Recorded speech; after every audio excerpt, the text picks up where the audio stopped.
एक ऐसी दुनिया जहां हर सांस आखिरी हो सकती है, जहां सड़कों पर मौत चलती है और इंसानियत लाशों में बदल चुकी है। यहाँ कोई हीरो नहीं, कोई सुपर पावर नहीं, सिर्फ डर, भूख और मौत की गंध। और इस डर के बीच कुछ लोग जिंदा रहने की कोशिश कर रहे हैं। लेकिन ये कहानी सिर्फ जिंदा रहने की नहीं, ये कहानी है उन लोगों की जो अपने अपनों के लिए हर हद पार कर जाते हैं। और अब शुरुआत होती है असली कहानी। स्कॉटलैंड के हाईलैंड्स में जिमी अपनी बहनों और कजिन्स के साथ टीवी देख रहा है। अचानक बाहर सायरन बजने लगता है। आंटी दरवाजा बंद करती है और बच्चों से कहती है, हिलना मत। बच्चे डर जाते हैं क्योंकि बाहर अफरा तफरी मची है।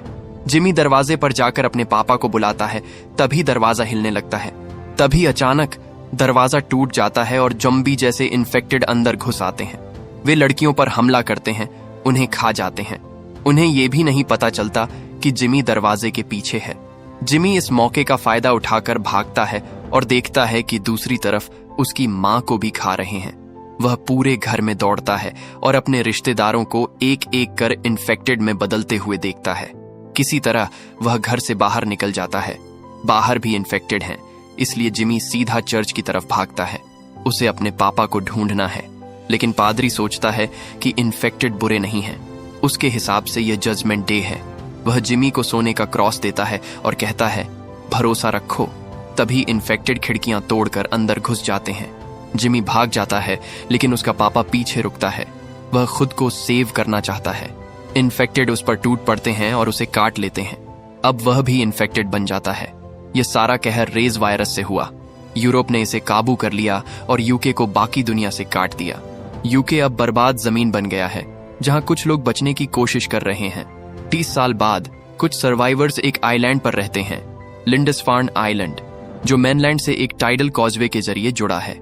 आज एक बच्चा, स्पाइक, अपना पहला ज़ॉम्बी मारेगा। उसके पापा जेमी नाश्ता बना रहे होते हैं। तभी बीमार माँ ईसा गिर जाती है। दोनों भागकर कमरे में जाते हैं। ईसा गुस्सा करती है जब सुनती है कि स्पाइक को ट्रेनिंग पर ले जा रहे हैं। बहस होती है, फिर वह शांत हो जाती है। उसे अक्सर याददाश्त की दिक्कत रहती है। किचन में स्पाइक को सैम मिलता है, जो उसे नया धनुष देता है। शहर से बाहर जाते समय सब लोग स्पाइक को गुड लक कहते हैं।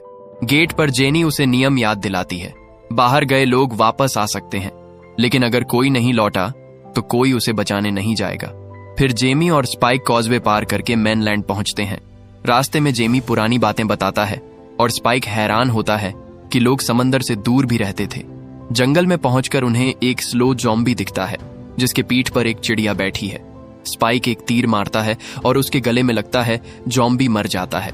एक और इन्फेक्टेड पीछे से आता है तो जेमी उसे भी तीर से मारता है।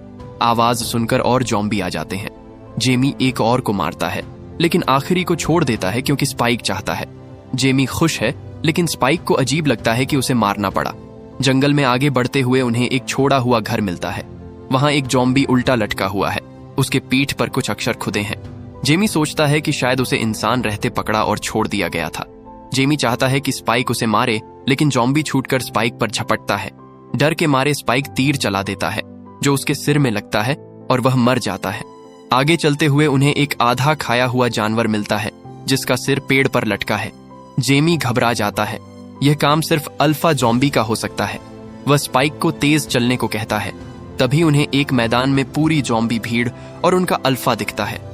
दोनों भागते हैं। पीछा करते हुए भी जेमी स्पाइक को सिखाता है चलते हुए कैसे मारना है और दिल या सिर पर वार करना है। दोनों भागकर उसी छोड़े हुए घर में पहुंचते हैं और अटारी में छिप जाते हैं। अल्फा बाहर से नहीं जाता, इसलिए दोनों इंतजार करते हैं। जेमी बताता है कि अल्फा बड़े, तेज और होशियार होते हैं। तीर भी बहुत लगते हैं। उनके पास तीर नहीं बचे, इसलिए चुप रहना होगा। रात में वे बाहर किसी को रोशनी के साथ देखते हैं। दूसरी तरफ आग जल रही होती है। स्पाइक पूछता है, लेकिन जेमी बात बदल देता है। फिर घर हिलने लगता है और जेमी कहता है, अब निकलना होगा। दोनों बाहर भागते हैं और छत गिरने से पहले ही बच निकलते हैं। आवाज से ज़ॉम्बी खींच सकते हैं, इसलिए जेमी और स्पाइक जितना तेज हो सके घर की तरफ भागते हैं। हाई टाइड से रास्ता डूब चुका है, लेकिन पानी ज्यादा गहरा नहीं है। वो पार कर सकते हैं। तभी ऊपर से ढेर सारे पंछी उड़ते हैं और अल्फा ज़ॉम्बी रास्ते पर आ जाता है। वो उनका पीछा करने लगता है।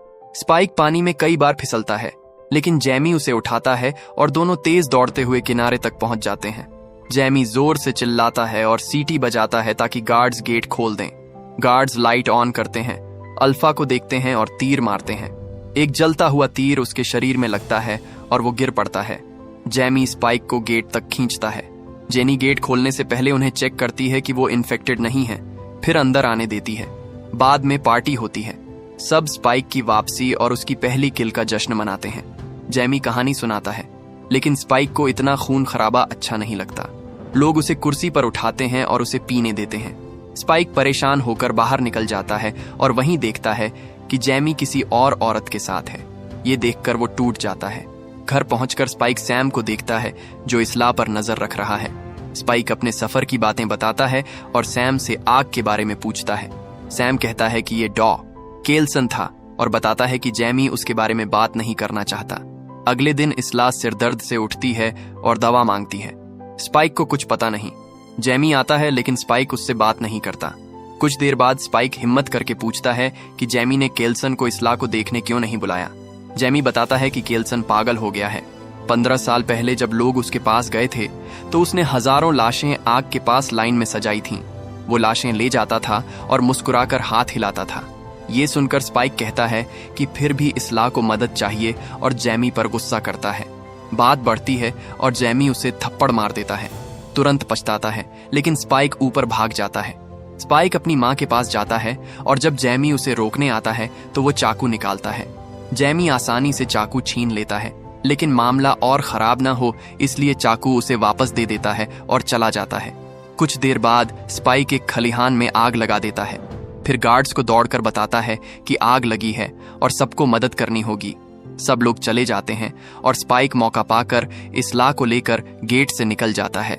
इसला डर जाती है जब समझती है कि वो कहाँ जा रहे हैं। वो जैमी और अपने पापा को बुलाती है, लेकिन स्पाइक उसे शांत करता है और कहता है कि डॉक्टर मदद करेगा। पूरा दिन चलते हैं और रात को एक इमारत में रुकते हैं। इसला बोर हो जाती है और स्पाइक को जगाकर पुरानी कहानियां सुनाती है।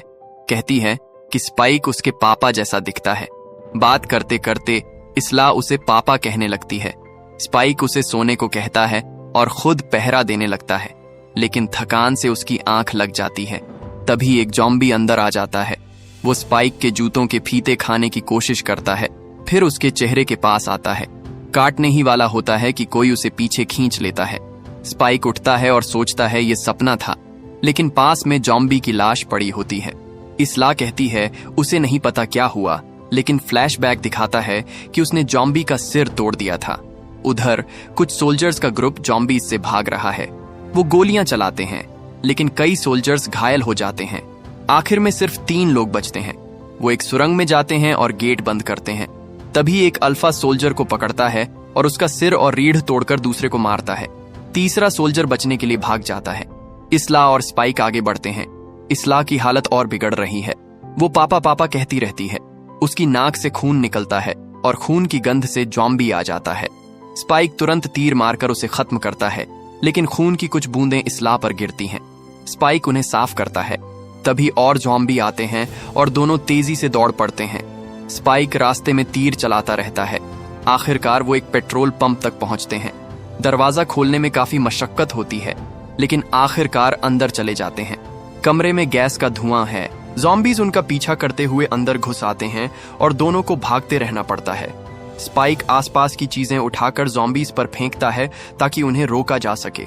उसी समय छत में एक हैच खुलता है और एक सिपाही एरिक उन्हें ऊपर बुलाता है। जैसे ही स्पाइक और आइसला छुप जाते हैं, एरिक गोलियां बरसाता है और गैस फट जाती है, जिससे एक भयंकर विस्फोट होता है। फ्लेम्स में ज़ॉम्बीज तड़पते हुए मर जाते हैं। स्पाइक और आइसला ने अच्छे से छुपकर खुद को बचा लिया। जैसे ही आग थोड़ी शांत होती है, दोनों बाहर निकलते हैं। तभी एरिक पास आता है और रास्ता पूछता है, लेकिन स्पाइक जवाब नहीं दे पाता।